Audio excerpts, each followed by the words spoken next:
Creepypasta. La verdadera historia de la CQ. Hola, ¿nunca se han preguntado por qué en la serie caricaturizada que interpretan los 7 actores estrella de Televisa nunca salen de la secundaria? Así es, hablo de la secu. A lo largo de las 4 temporadas, nunca se vio a ninguno de los chicos fuera del Instituto Constantino Quijano. Esto es porque realmente son almas de niños que murieron en diferentes épocas dentro de la secu. Esto es algo que soltaron los directores Juan y Jorge durante una entrevista que fue transmitida por única ocasión durante las 3:33 de la mañana por el Cine Shock 5 de Canal 5. Fui uno de los pocos afortunados en recapitular esa entrevista y capturar los datos importantes que están a punto de escuchar. Lo siguiente es una copia y pega de aquel momento de la madrugada. Sí, la idea original de la CQ era sobre una historia para ser contada en aquella serie de lo que la gente cuenta.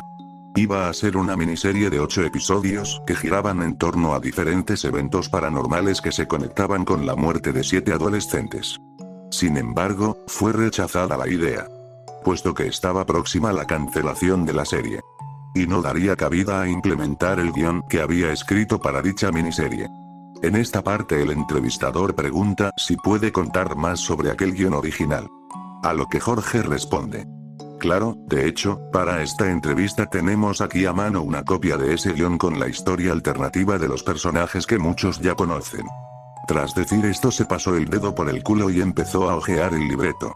Esto para asegurarse que nadie lo mirara de cerca. Con cada mancha café amarillenta comenzó a leer. El primer personaje en ser escrito fue Beto. Un personaje dentro de lo que cabe simple. El clásico chico inteligente, tranquilo que evita buscar problemas. Algo presumido, pero de buen corazón.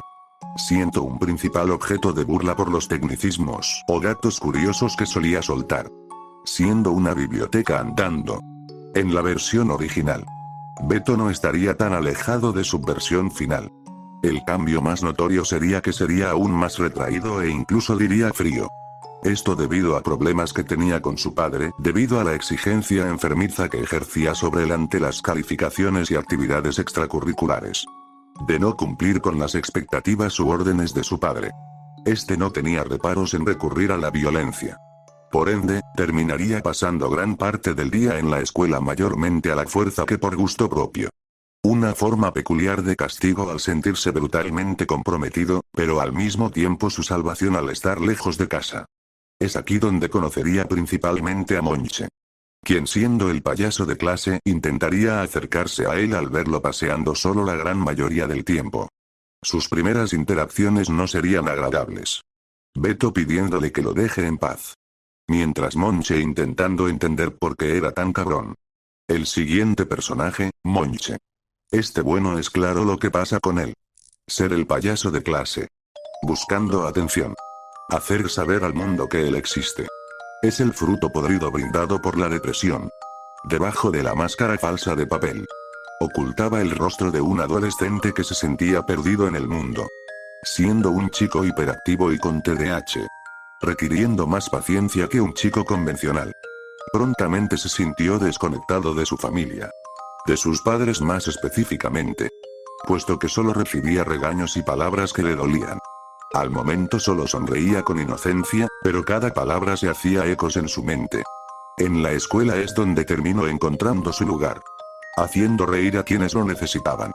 Tomó el rol de payaso. Un payaso que necesitaba de las risas de los demás para que la suya propia no se apagara con las lágrimas del dolor que cargaba consigo.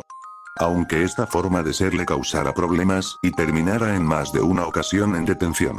Donde conocería a Ángel. Ángel fue un personaje mucho más complicado de plantear. Puesto que en escena no solo sería el protector, sino el líder del grupo. Entonces optamos por algo un poco más arriesgado. Ángel conocería a Monche como ya dijimos en detención. Monche por cagarse sobre el escritorio de la maestra en turno. Mientras que Ángel por pelarse en los vestidores de los chicos, rompiéndole la nariz a un chico que estaba molestándolo. Ambos no tuvieron reparos en hacerse amigos. Puesto que lejos de lo que parecía en un principio Ángel no era un buscapleitos. Pero tampoco permitía que ningún pendejo se pasara de verga solo por ser homosexual. Monche ese día ayudó a Ángel de escaparse de tensión meándose en una botella para después lanzársela al viejo mierda que estaba supervisándolos. En cuando ese viejo cascarrabia salió a lavarse la lluvia dorada, Ángel y Monche salieron por la ventana. Durante su ida terminaron topándose con una chica quien estaba siendo molestada. Era Clara. Ángel y Monche al ir corriendo como unos brutos terminarían empujando a los acosadores de Clara salvándola, como efecto mariposa. Llevándola con ella antes de que los atraparan. Es aquí ahora cuando Clara se uniría al grupo. Clara tendría una historia que buscaría hacer que las adolescentes se identificaran. Y es que Clara tendría problemas con su apariencia. Planeábamos montar una escena de Clara mirándose al espejo mientras ésta se criticaba duramente al no cumplir con los estándares de belleza. Beto, Ángel y Monche intentarían apoyarla para que ésta no se sintiera tan acomplejada. Aunque esto en el fondo no servía de nada. Acá como una cadena de eventos, entrarían en juego Jenny y Dani. Dos hermanastras que se dedicaban a acosar a varios estudiantes, no solo porque una de ellas era la hija del director de la escuela, sino por el estatus económico del que gozaban. El trasfondo giraría en torno a cómo su padre abusaría de ambas chicas en privado. Lo que las llevaría a desquitar toda su frustración, ira y asco hacia otros contra cada estudiante que entrara en su campo de visión. Después de todo vivían un infierno tras bambalinas. Su padre, un importante director con un historial impecable. Jenny y Dani no tendrían oportunidad de recibir ayuda. Solo lo verían como un intento de difamación. Era con el pasar de los días y ver cómo Ángel, Monche, Beto y Clara forjando una amistad que éstas se irían involucrando. Primeramente, intentando sabotearlos además de tener el rol de sus bullies. Pero más tarde que temprano se enterarían de la brutal situación de ambas chicas porristas que decidirán integrarlas al grupo. No podrían canalizar todos sus arrebatos emocionales, pero tampoco estarían solas. Y harían lo que pudieran para alejarlo del director. Pero no todo pasaría tan rápido. Durante la época de bullies de Jenny y Dani, entraría en juego Adri. Una chica trans. Nunca se sintió identificada como ella. Prefería él porque sabía que las mujeres eran más débiles que los hombres. Y en lugar de luchar por los valores de las féminas, terminó cambiándose el otro bando a medias. Adri era por Adrián, no por Adriana. Bien, a estas alturas ya teníamos a Ángel, Beto, Monche, Clara, Adri, Jenny y Dani. Solo faltaba Roque. Roque fue el más fácil de diseñar. Al ser el chico problema era básicamente el psicópata del grupo. Como Rico de los pingüinos de Madagascar.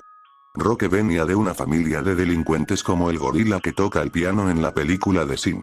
Sin embargo, al sentirse atraída a Adri, terminaría teniéndole piedad al grupo. No formaría parte de este completamente, pero sí participaría en sus aventuras o este terminaría embarrándose de las mierdas que hacían. El director de la secu se pasó el dedo por la lengua y pasó página. Se aclaró la garganta y comenzó. Las muertes de los chicos serían trágicas. No solo por el hecho de parecer injustas, sino porque estas afectarían al grupo de una forma u otra. El primero en irse sería Roque.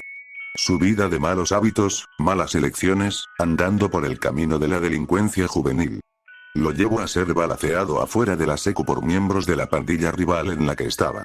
Su asesinato fue presenciado por el grupo a escasos metros de distancia. Este sería su primer contacto con la muerte. Cada uno de los chicos miraba cómo se llevaban el cuerpo de Roque cubierto con una sábana blanca con manchas rojas en su haber.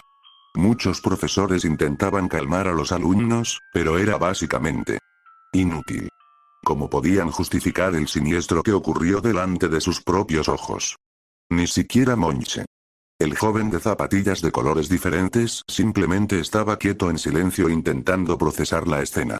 La siguiente en despedirse sería Clara. Ciertamente el grupo había hecho suficiente para aumentar la autoestima de Clara. Pero al ver a Roque morir y ver una cara que ella interpretaba de serenidad cuando lo miró derribado en el suelo, le hizo comenzar a tener ideas nocivas. Sobre que quizás ella, por fin podría descansar de ese pesar de volverse bella si simplemente dejaba escapar su último aliento. Esto se lo confesó únicamente a Monche. Pues sabía que él no la tomaría en serio. Pero no fue así. Rápidamente él se mostró preocupado. Lo cual hizo sentir mal a Clara. Quien no quería ser una carga para sus amigos. Si Monche, que era el más despreocupado, reaccionaba así, ¿qué pensarán o harán los demás? Clara dejó de ir a la escuela principalmente alegando que se sentía mal. Pero más temprano que tarde se dio la noticia en la escuela que había cometido suicidio. Se tiraría delante de un carrito de tamales y este le destrozaría sus extremidades. Ángel no podría superar la muerte de Clara. La veía como una hermana pequeña. Aunque ella siempre le confesó su amor, este no podía corresponder pues él era gay. De no ser por la muerte prematura de Roque, Ángel le habría comido toda la boca. Ángel terminaría muriendo en un accidente durante la clase de química. Un experimento saldría mal y en lugar de hacer espuma con jabón terminarían creando asbesto mezclado con mercurio y plomo radioactivo. Ángel, como su nombre lo dice, fue un ángel. Decidió sacrificar su vida ante la peligrosa nomenclatura que habían creado antes que sus colegas murieran. Despidiéndose de sus amigos con una gran sonrisa, antes de que empezara a brotar sangre por sus orificios y que su piel y cabello comenzara a caerse. Ver el bulto de órganos, cartílagos y sangre que se había convertido Ángel fue completamente traumático para los chicos restantes. Las siguientes en morir serían Jenny y Dani. Ambas chicas serían encontradas desnudas y con signos de violencia en la oficina del director. Mientras este gritaba que había sido en defensa propia.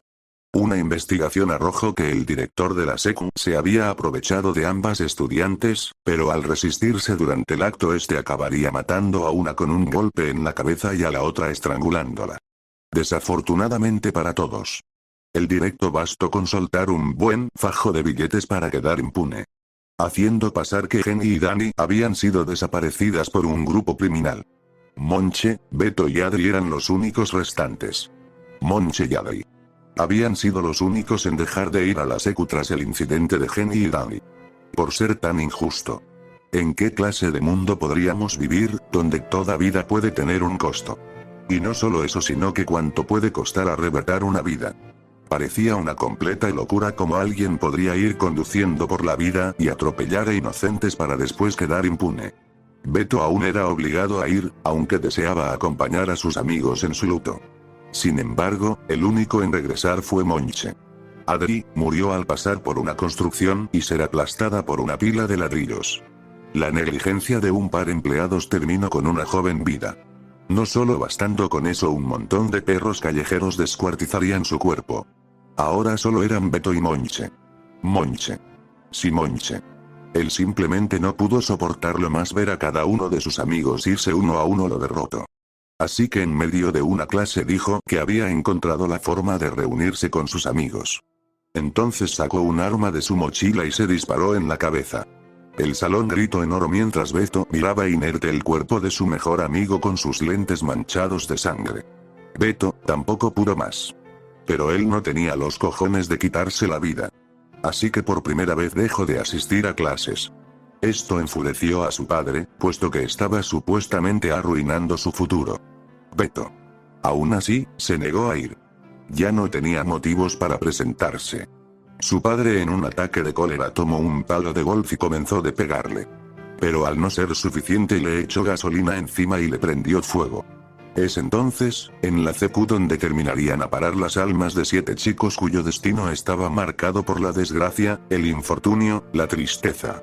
Pero que los hilos de la vida les dio la oportunidad de reír y disfrutar de la amistad.